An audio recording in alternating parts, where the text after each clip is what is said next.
Hello guys, तो ये news काफ़ी पॉपुलर हो गई है कि अब असिस्टेंट प्रोफेसर बिना नेट किए हुए बन सकते हैं। तो इसका क्या मतलब है कि क्या अब नेट की ज़रूरत नहीं है? क्या अब नेट अगर आपको मिनिमम क्वालिफिकेशन जैसा आपको पता है ये पहले थी असिस्टेंट प्रोफेसर बनने की, क्या अब आपको ये नहीं चाहिए? अगर आप ढेरों वीडियोस और जो न्यूज़पेपर आर्टिकल्स आजकल ऑनलाइन आ रहे हैं उनकी मानेंगे तो वहाँ साफ साफ लिखा हुआ है कि अब नेट की ज़रूरत असिस्टेंट प्रोफेसर बनने के लिए नहीं है। केवल पीएचडी करके भी आप बन सकते हैं असिस्टेंट प्रोफेसर, या कहीं कहीं पे तो ये भी लिखा है कि बिना पीएचडी के भी आप असिस्टेंट प्रोफेसर बन जाएंगे। तो अगर ऐसी बात है तो फिर अब तो ये चैनल बंद हो जाएगा, या अब मुझे आप लोगों को नेट के बारे में नहीं पढ़ाना चाहिए, क्योंकि मुझे लगता है 90% बच्चे वो तो नेट की तैयारी इसीलिए कर रहे हैं ताकि असिस्टेंट प्रोफेसर बन जाए। तो अब जरूरत नहीं है नेट की, तो जाहिर सी बात है कि कोई जरूरत नहीं है नेट का एग्जाम देने की।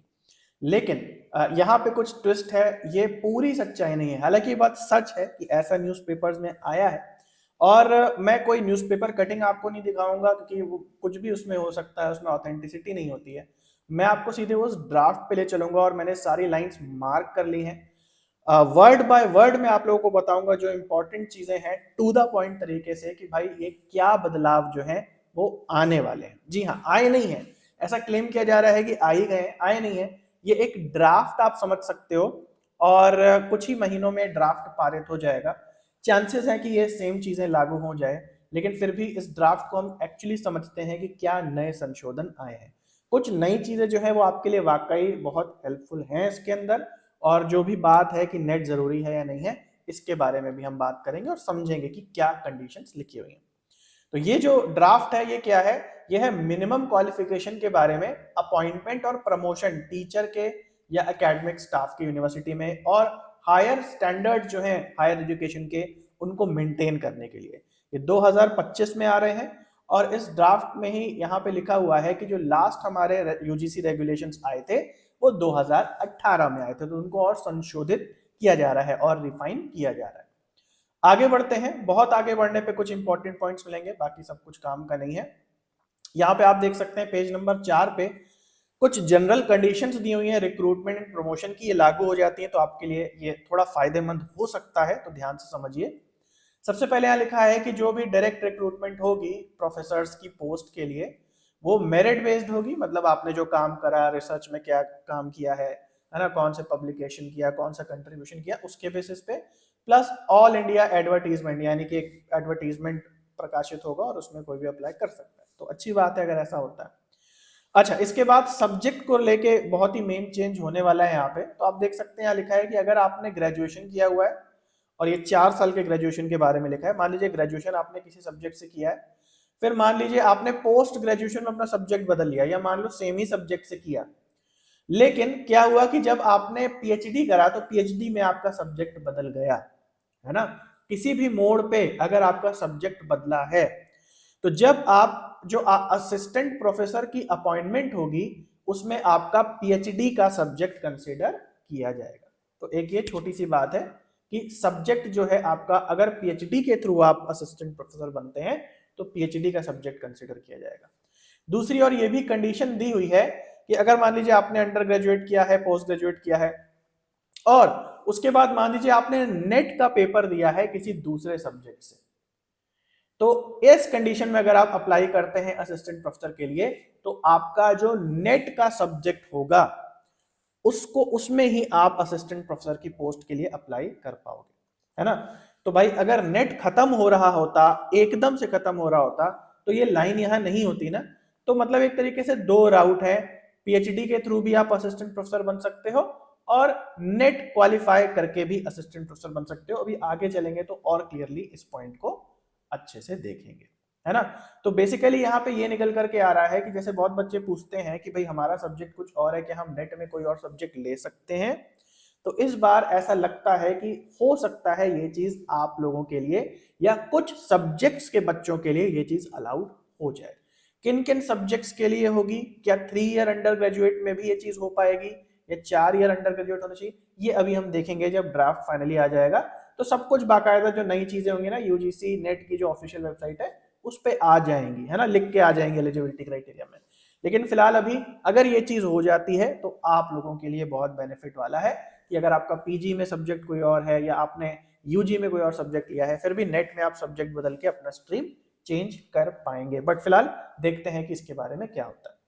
इसके अलावा दो इंपॉर्टेंट चीजें यहाँ ये हैं, अगर आप आज से तैयारी कर रहे हैं असिस्टेंट प्रोफेसर बनने की तो बहुत इंपॉर्टेंट पॉइंट है, ध्यान से समझ लो और अभी से इस पे काम करना शुरू कर दो। यहाँ क्या लिखा है, 1 और मोर क्वालिफिकेशंस क्लास 12 से लेके पीएचडी तक आप जो भी क्वालिफिकेशन ले रहे हैं, अगर उसमें कोई भी आपका जो सब्जेक्ट है वो हिंदी लैंग्वेज मीडियम में है तो उसे एनकरेज किया जाएगा, है ना।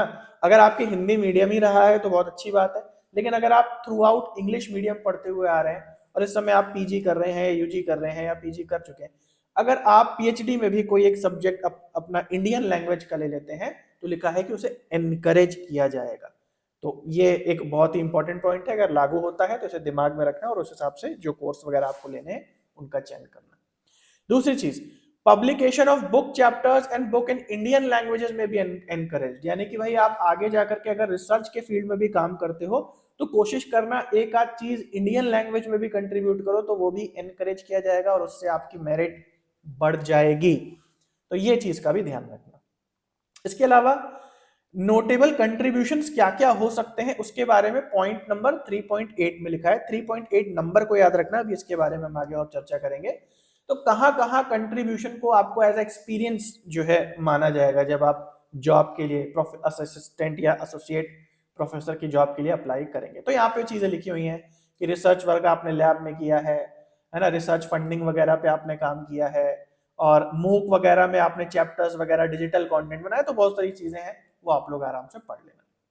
अब हम लोग आगे बढ़ते हैं मेन पॉइंट पे, आप लोग बेसब्री से इसका इंतजार कर रहे होगे। Direct recruitment. डायरेक्ट रिक्रूटमेंट मतलब कि आप किसी अभी यूनिवर्सिटी वगैरह में कार्यरत नहीं है, आपने जो भी क्वालिफिकेशंस बताई गई ले लिए, अब आपका जो है रिक्रूटमेंट होने वाला है, यूनिवर्सिटी के अंदर आप आने वाले। तो ये सब्जेक्ट्स यहाँ लिखे हैं, लगभग सारे ही सब्जेक्ट्स हैं, आर्ट्स कॉमर्स ह्यूमैनिटीज जो भी हमारे नेट के सब्जेक्ट्स हैं वो हैं इसके अंदर।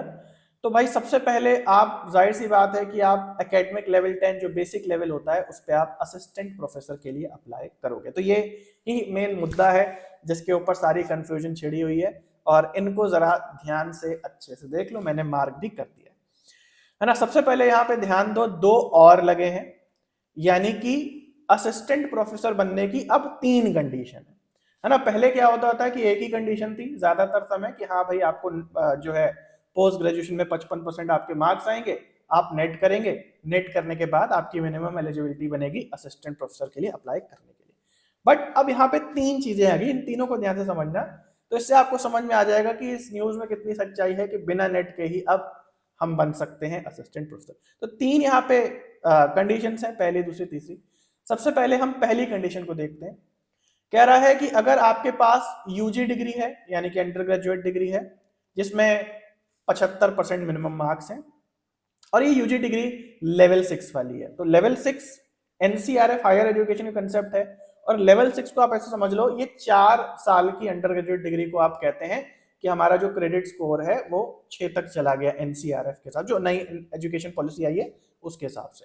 तो ये 4 साल की अंडर ग्रेजुएट को बता रहा है, या तो 4 साल अंडर ग्रेजुएट में आपके 75% है, या फिर और आपने पोस्ट ग्रेजुएशन किया है जो कि आपके 6.5 लेवल का है ना। तो 6 लेवल की 4 साल की अंडर ग्रेजुएट 6 की लेवल की होती है, लेकिन मान लो अगर आपकी अंडर ग्रेजुएट जो है वो 3 साल वाली थी, 4 साल वाली नहीं है, तो फिर आप जब पीजी कर लोगे तो आपकी 6.5 वहां पे वो एक तरीके से रैंक आएगी, है ना। या तो मान लो अगर आपकी ये यूजी 4 साल की नहीं थी, 3 साल की थी और इसलिए आपने पीजी जो है वो एनसीआरएफ लेवल का 6.5 तक का हो गया है विद एटलीस्ट 55%, कम से कम 55% का।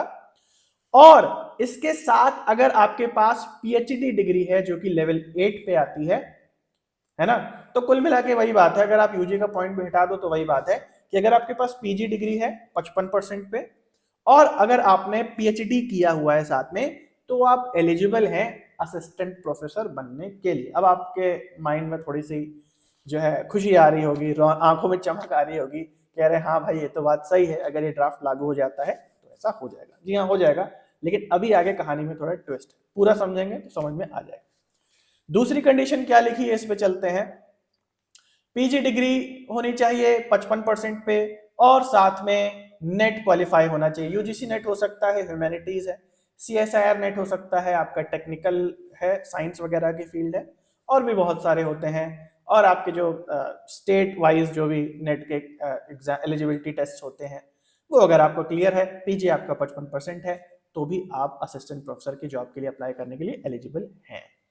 तो ये तो वही बात है जो हम लोग अभी कर रहे हैं। तो ये जो दूसरा पॉइंट है, ये कोई नया पॉइंट नहीं है, ये तो हम लोगों को अभी पता ही। और यहाँ तीसरा पॉइंट भी है, तीसरे पॉइंट को भी हम लोग जरा अच्छे से देख लेते हैं। अब पीजी डिग्री, एक पीजी डिग्री आपके पास हो पोस्ट ग्रेजुएशन लेवल 7 की, एमई और एमटेक में। तो लेवल 7 की डिग्री कौन सी होती है उसको समझ लेना। जब आप पोस्ट ग्रेजुएशन यानी मास्टर्स करते हो और आपकी लेवल 7 आएगी, तो इसका मतलब है कि आप यूजी में लेवल 6 जा चुके हो, है ना, यानी कि 4 साल का आप अंडर ग्रेजुएट कर चुके हो। और दूसरी चीज की ये टेक्निकल सब्जेक्ट्स के लिए नहीं है, तो हम लोग का कोई मतलब नहीं है। और अगर ये भी आपने किया है, मतलब 4 साल की आपने अगर अंडर ग्रेजुएट की है टेक्निकल फील्ड में, और उसके बाद 2 साल का आपने पीजी डिग्री ले ली है, तो आप डायरेक्ट असिस्टेंट प्रोफेसर की जॉब के लिए अप्लाई कर पाओगे। फिलहाल जो ह्यूमैनिटीज के बच्चे हैं उनका इससे कुछ लेना देना नहीं है। और दूसरी चीज की, ये कई सालों पहले ऑलरेडी इंट्रोड्यूस हो गया था, इस बार थोड़ा फॉर्मली लिखा हुआ है।